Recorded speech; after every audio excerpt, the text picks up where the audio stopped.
The combination set can be used for a variety of tasks and is equipped with a steel rule, center head, square head, and protractor head. To form a combination square, slide the square head onto the blade or rule and secure the locking screw. By holding the square head against an edge of a workpiece, the rule can be used as a guide to scribe a line that's perpendicular to that edge. Holding the rule flat against the surface will prevent the scriber from sliding underneath the rule. Also be sure to angle and drag the scriber slightly when creating the line. To scribe a line at a 45-degree angle, hold the angled surface of the combination square head against the edge of a workpiece, once again using the rule as a guide for scribing.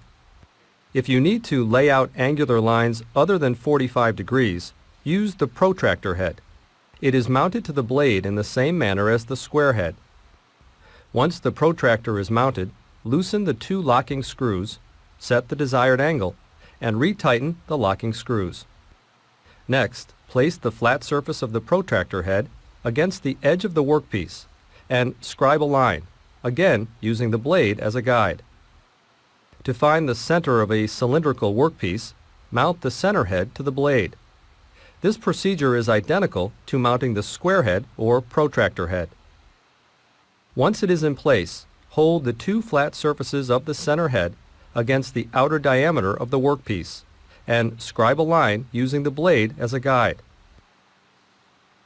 Next, rotate the center head and blade to a second location and scribe a second line. The location where the two lines intersect is the center of the workpiece.